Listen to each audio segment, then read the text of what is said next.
Hi, my name is Niyah Williams, and I'm here with my grandmother, Rosalind. The date is May 12th, 2020, and we are recording this interview in Chicago, Illinois. We are recording this interview during the COVID-19 pandemic, and we have been in quarantine for about 7 weeks now. First question: how do you feel about being an essential worker? Okay, it does not bother me. You do what you have to do, and I'm just proud to be able to work to help others. So I'm okay with it. You take the precautions that you need to. You wear your mask. You wash your hands often. I wear gloves a lot. So I'm okay, and I pray. Okay. Question two is, how do you feel about COVID-19? Oh gosh, the way I think of COVID-19 is spiritually. I think it's a shaking that God is allowing the world to go through in order to get their attention. He's causing them to be still and to really think about their lives and where they are and the changes they may need to make. In the natural, I think of it as just a horrible disease that people have to really look at very seriously and really take precautions like staying indoors and not being around other people, not even your friends right now, and then doing the due diligence. I have even stronger feelings politically about it. I feel that it should be really addressed very seriously, very strongly, and all of the testing that needs to be created should be created so that everyone can be tested. And that way we can find out, who is asymptomatic or who may be positive or who may be negative, and we can do tracing in order to find out exactly what's going on, what group of people it's affecting, and really deal with this with a seriousness. Okay. Um, question three is I could say a lot more. Okay. question three is, how was your childhood? My childhood, Yeah. I had an exceptional childhood. I grew up with both of my parents, my dad, Cleveland, and my mom, Claretta. And there were six children, three girls and three boys. And we were taught to be very discipline-minded, very organized, to be very respectful. We grew up as Catholic. And so we were taught the fear of the Lord. And I had a great childhood. I've got memories that I will never forget. I had two very, very strong parents. My mom was a nurse, and my dad was an inspector. So we had the discipline. We had a lot of love. Christmas, we had six bikes that they hid at the neighbor's house, and we found out where they were, and we found them before Christmas. So we had great Christmases. We had really great memories of going to Mobile and on vacations, going to the beach and family. So I had an amazing childhood that has bled over into our adult lives, all six of us. We've all become professional, and we're very discipline-minded, and we have strong families. Okay. Question four is, what did you want to be when you were little? Oh, gosh. When I was little, I used to want to be a private investigator and an interior decorator. That was really weird, but that's what I used to love to decorate our home and rearrange the furniture. And because my mom was a nurse, I would rearrange the furniture, and she would come home about 11:30, 12 o'clock at night, and she'd was stressed because I had moved furniture around, and my parents did think I would be a teacher because I love to, instruct from the block, very close community relationship with the kids on our block, and we still have that today when I go home to Birmingham, Alabama. Okay. Question 5 is, what is something you always wanted to do but you didn't?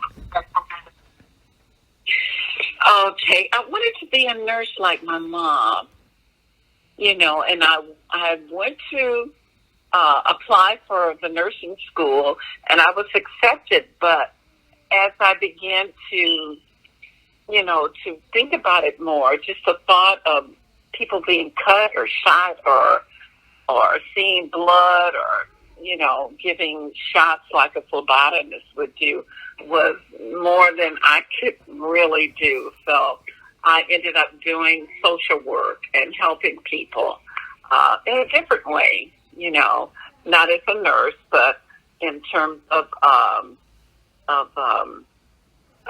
just economics and social responsibilities and needs and, helping to provide a social network for them.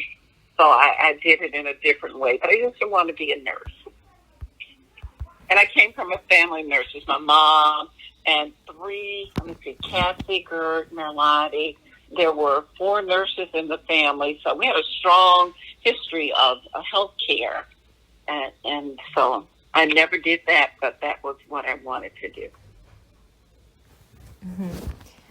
Okay. Question 6 is, can you tell me about your first kiss?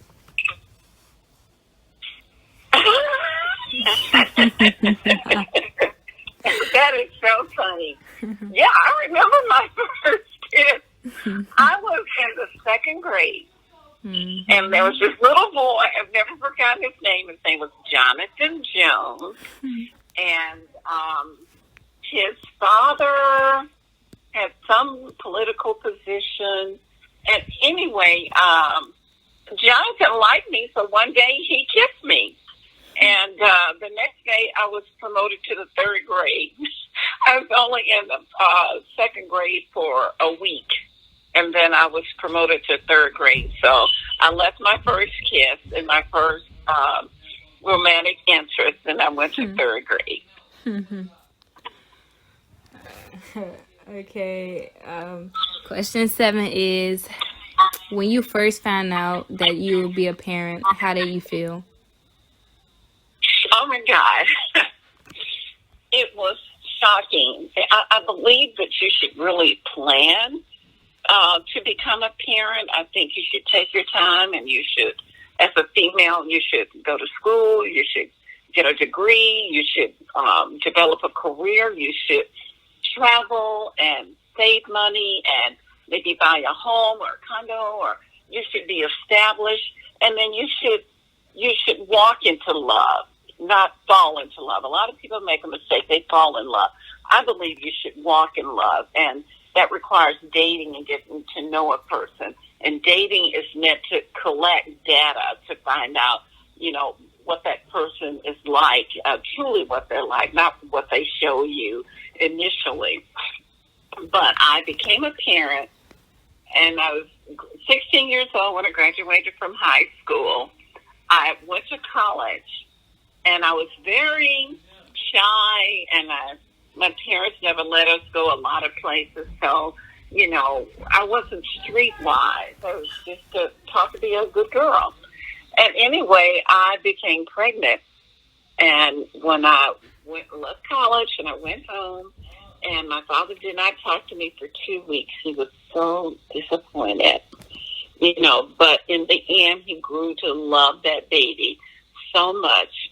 And I had a lot of support. My parents and sisters and brothers, and, and so even though it was scary and giving birth was the most traumatic experience I had ever had before at that time, when you look at that baby, then it just changed your world. So my world was changed in many ways. And before that baby was 4 months old, he died. His name was Timothy Clifton Norris. And I was a single parent, and it was like my whole world had turned upside down, but then it helped me to be stronger in the end and to realize the values and what was important in life. So when I had my second child, I was married to a medical student, and then found I was on my way to Chicago. And so I kind of knew at that point how to be a mom. And then I had a mom who was a great mom, a super mom. And I can remember always being in the hospital. I could hear my mom's footsteps. Even though she lived in Birmingham, Alabama, I lived in Chicago. I knew my mom's footsteps coming down the hall. And that gave me a sense of security. So, even though it's very difficult initially, you find out real quick how to become a mom, especially if you have a great mom. Okay. Question 8 is, do you have any regrets? Oh, wow. I think we should all have regrets in life because we're not perfect people. We make mistakes. We do things that are contrary to the way that God would want us to. So sure, I have some regrets in life. I guess I do have regrets, and I hate that I had to go through a divorce. I regret that my children had to go through that divorce with me, and it was very traumatic for them. I wish I'd done things differently. I wish I'd had greater insight, but God uses those hard moments, those difficult moments, those moments when, we are so burdened and we're so hurt. He uses those for our good. It's like a tapestry, and he woves it together, the good and the bad, and then he shows us who we are and shows us who we are in him and the strength that we have. So I, learned from that, but that is a regret, and just little things that I've done through the years that I regret or wish I could have done differently, or wish I had the insight or a better relationship with God. That really drew me close to God at that time, and that's when I became saved. It was through my hurt and through my pain that God reached out to me to show me who he is and who I am in him. Okay. Question 9 is, if this was our last very conversation, is there anything you want to say to me? Oh, well, I would say so much to you.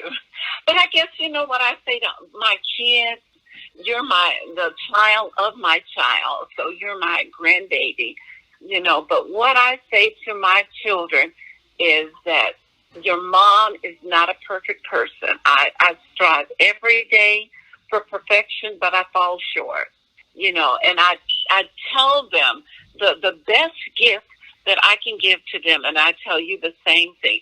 The very best gift I can give to you in life is Jesus. It's a relationship with Jesus. He will get you through. He'll be there when I'm not there, when I've gone on home to be with the Lord. He will be there for you. You can talk to him anytime you want. As you grow closer to him, he will grow stronger in you. He will show you who you are, and he will enable you to overcome anything in life and cause you to be strong. So that's what I would say to you. Niyah, develop your relationship with Jesus. Make it the most important thing in your life. And remember, it's Christ first, then it's family. Family is important. We all come from dysfunctional families. We would have things to be differently, but we have to deal with what God gave us. So it's important to do that. Not to be judgmental, but, to be there for your family, to be strong. Let your yes mean yes, your no mean no. And also I would tell you this, some golly principle. When you develop your career, you have a job, you finish college, and I would tell you do all of those things in order. Then when you start, you have money and you're earning a salary, I would tell you make sure that you tithe, to make sure that you spend some, you save some, you invest. You look at the future. You just don't spend everything or put everything on your head or, on your back or drive around in it. But make sure that you plan for the future. Those are some of the things that I would really tell you. Get insurance, medical insurance, life insurance, and just prepare. And as your children come along, be patient, be kind, be understanding, walk in wisdom with your children. Help them to develop a relationship. Tell them about your relationship with Jesus, and then help them to develop their own. Those are the things I would say to you. Okay. And very last question. Are you proud of me? Niyah, I am your cheerleader. I am so incredibly proud of the young woman that you are becoming. I am proud of the fact that you have a way of challenging yourself. You've done that since you were a little girl. I remember when you lived, when I would come home from work, you would take my paperwork. Incredibly proud of you. I am your cheerleader.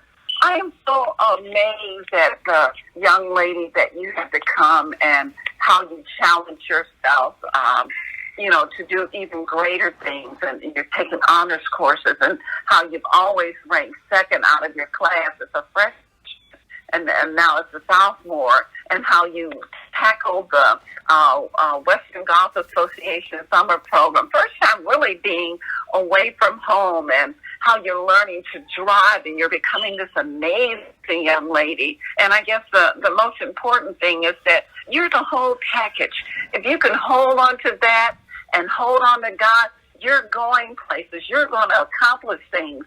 So I encourage you to plan your life. And I just, the words does not begin to express how proud I am of you and how thankful that I am that God placed you in this family.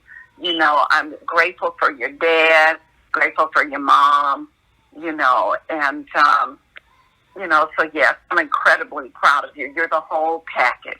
You're the brains, wisdom, and beauty all wrapped up into one. So yes, I am proud of you. I pray for you, and I try to be the best grandmother I can be. And sometimes that's not so likable because I tend to be very direct. That's because I want you to be polished, and I want you to be wise and caring and confident and kind. So yes, I am incredibly proud of you. Okay, this is the end of our interview. Thank you for having us.